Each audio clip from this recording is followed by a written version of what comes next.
Ari, let's talk bubble watch. Different from what I did in bracketology because you didn't let me talk you into leaving Texas out. You actually had Tennessee in your first group out. I had Tennessee in. What was behind that decision as you took the steps to figure out, okay, who's going to win what game and how does this slot into the bracket? You're a good video host, Andy, because you got right to the heart of the thing I was most insecure about. Because, like, in my heart of hearts, I am not sure that Tennessee, as a 10-2 team with a win over Alabama, would be left out in favor of Indiana. Like, I know that we keep saying 11-1 Indiana is in. They're in. Maybe they are. I don't know if I believe that in the gut. You know what I mean? Like, yeah. I think that the quality win thing here is really going to come into play. And Tennessee losing an extra game because they had to go play a road game at Georgia is, well, I guess their extra loss would just be Arkansas. So, yeah. But still, like you get a lot of welfare in that room with wins like the one, especially with Alabama winning the way that they are. I mean, hell, what if Alabama is a conference champion at the end of the year? Like Tennessee is in, like they're in. So now, but here's the thing, and this is the chain reaction part. If Alabama is a conference champion, it's because they beat Texas or Texas A&M in the SEC championship game, and whoever they beat is the team that won the Texas A&M game. So, like, you got to kind of figure out what that means for everybody.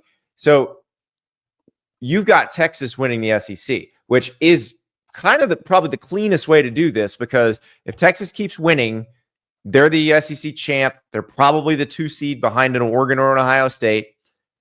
And then you figure out where to put everybody else in the SEC. The way the championship game situation works is it's probably Alabama if everything goes chalk the rest of the way, because I believe that their conference opponents would have the highest cumulative winning percentage.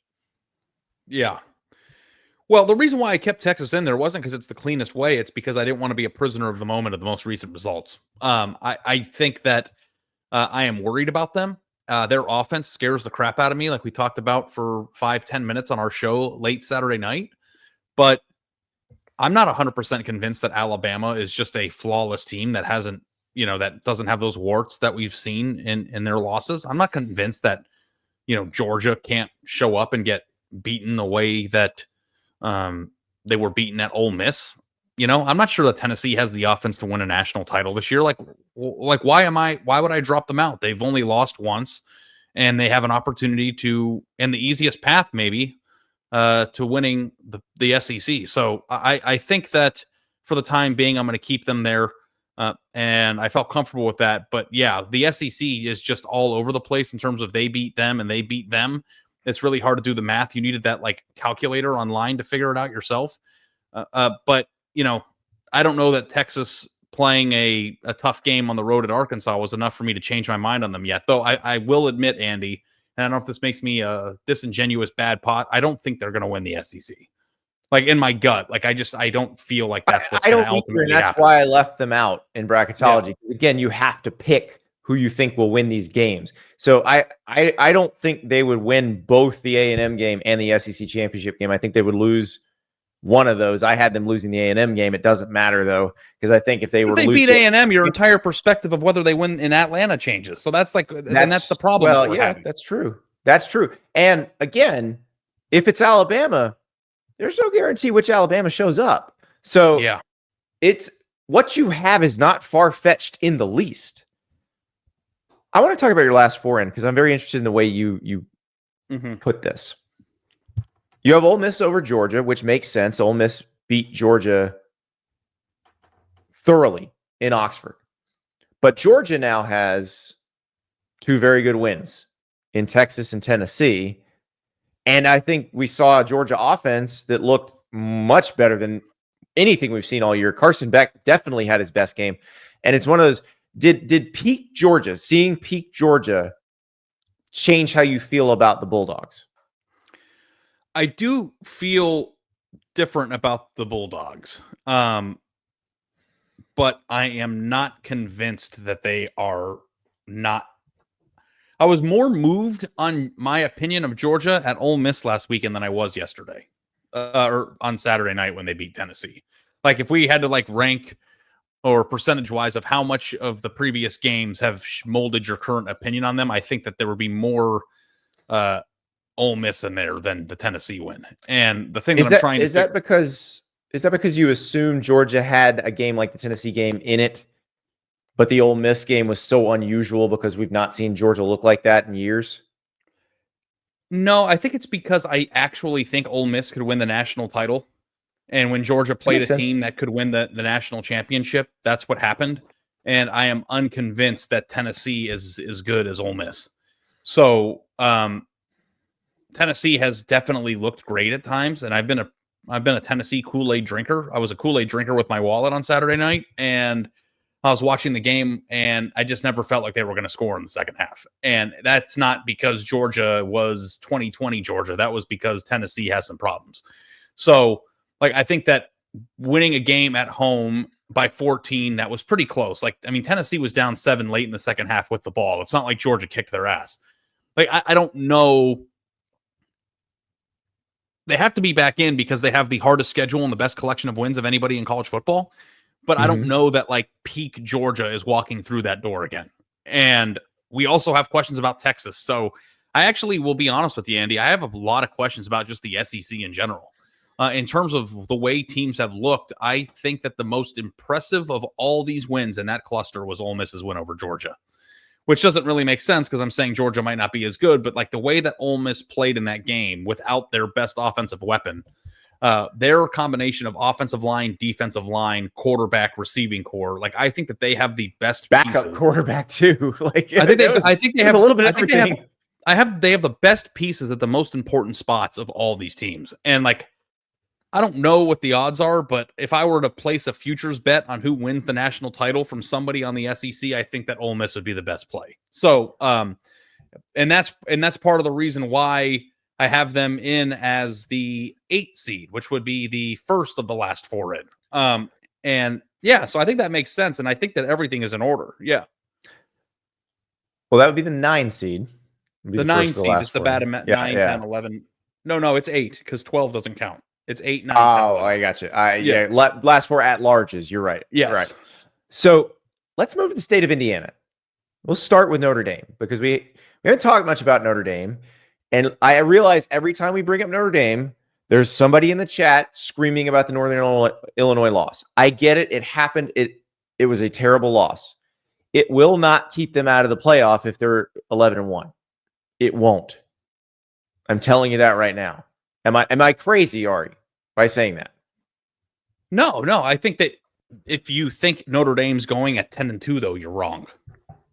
No, they're not going to 10-2. I've heard some podcasters, David Oven, talking about how 10-2 Notre Dame is going to the playoff like a month ago, and I thought he was crazy then, and it's certainly crazy now. Especially considering the fact that all of their best games ahead are against teams that have fallen apart. Like you could talk yourself into. They're playing an undefeated Army. I don't think they've fallen apart. Army will not be propping up their schedule at the end of the year. I promise you. Even if that's their only. Army's going to help them. Yeah. Army's going to help if they beat Army. But Army's not going to be the difference between making it and not making it as a 2-loss team, is what I'm saying. No. If they lose to USC, which is at best a 5-loss USC, we'll see if USC beats UCLA because they could be a 6-loss USC at that point. If they lose to that team, they're out. They have nothing to gain from that game, Notre Dame. Yeah. Because if they win, it's not a quality win. And if they lose, it's embarrassing. Like there's nothing to gain. Like the fact that they have to play, it sucks. But again, they control their own destiny. And I feel like Notre Dame is in the same position as a team like SMU, even though they don't have to play a conference championship game, right? Like don't complain about your ranking. It doesn't matter where you're ranked. Take care of your own business. You don't play in a conference championship game. You're going to be in if you don't lose again. And if you lose again, then you're a 10-2 team without a great win. So, you know, they came up short, or I mean, they got the Texas A&M win, but A&M has come up short, you know, recently. So that's kind of been negged. USC isn't what we thought they were. Notre Dame has a win over Louisville too, right? And they just lost in the most embarrassing way I've ever seen. That was on Saturday. let's commit 7 penalties in a row so that our opponent can kick a game-winning field goal. Losing on a field goal that was set up by a dead ball personal foul with like 2 seconds left is the most infuriating thing I think I've ever seen a coach have to go through. Sorry about that.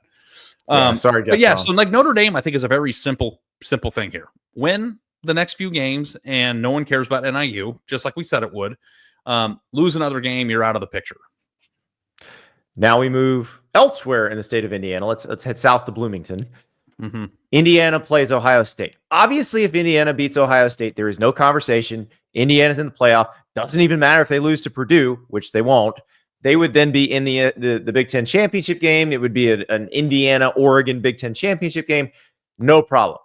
But that's not what we expect to happen. It's obviously not what Vegas expects to happen because Ohio State's a double-digit favorite in this game.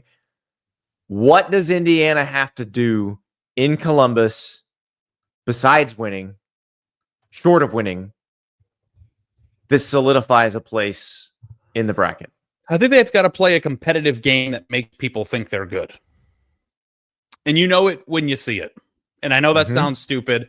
I'm not going to put a number on it. I'm not going to put a spread on, well, if they lose by 8.5 or less, then they're in. And if they're out, if they lose by 11, they're out. I think you'll know it when you look at it. Look at Ari quoting Potter Stewart. I had no idea that you were a fan of great Supreme Court decisions and famous legal precedents. I don't even know what you're talking about.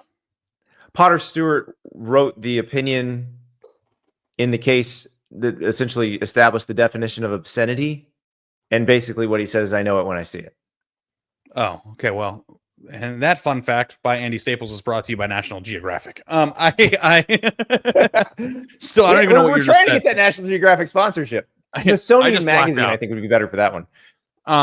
No, but you know what I'm talking about, though, Andy. When the committee sits down in the room and watches the game together as a family, they're putting their hands in the popcorn. They got a few brews going, maybe a pie or two, and they're like, "Holy shit, this team is awesome!" Or "This is really fun to watch," or "I'm entertained," or you actually think that Indiana has a chance to win at halftime.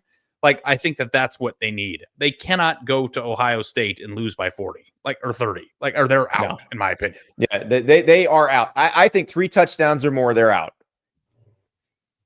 I think a 1-score game, suddenly you're comparing them to Penn State differently. And they're when they get compared to Tennessee or Texas A&M or whoever, they're compared more favorably. Because the thing that's tricky about this is that people are asking, well, a 1-score game, the spread is 10.5. Yeah. So they're expected to lose by double digits already. Yeah. So if you think they have to cover, I think that they can. I don't know who I like in that game yet. I haven't really thought about it, but we don't know. We don't have the context or the facts with Indiana because of their crappy schedule to know just how good it is against elite teams. This is definitely a reveal the answer to the question of who is Indiana this weekend. And based on what they've done in the Big Ten, I think we can definitively say that they're very, very good. But it went from Indiana's having an awesome season. Look how awesome Kurt Cignetti's doing to talking about winning playoff games. So if you want to have that discussion and you want to be up here with the big boys talking about that, and Indiana has earned that, then when you play against a team that is typically existing in that realm on the road in November, you don't get your ass kicked. That's my expectation. And, who Kurt knows? Cignetti's just loving this because everybody's having the same conversation we're having. He loves this because he's going to go to his team and be like, none of these people think you're any good. They're talking about just don't get blown out. It's going to be, I can't wait. I cannot wait for that game because he's going to use this. But I want them to also know when they use the clip, and I guess if they get it from Twitter, it'll be cut off right when you start clarifying what you mean, just so they can get the most likes. I think that they could win. I would not be shocked. I don't think it would be earth-shattering if they beat Ohio State, but you asked me, what do they have to do to get into the playoff? And the basis of that answer is they cannot get their ass kicked. But I think if they play a 10-point game that's back and forth and competitive, and I think the more exciting, the better even, because there have been games that Ohio State's beaten Penn State by 11, but it felt like a 40-point game. It was just boring. I think that when whoever the Supreme Court justice was it, you said Ruth Bader Ginsburg? Stewart. Oh, okay. I got those confused. You'll know it when you see it.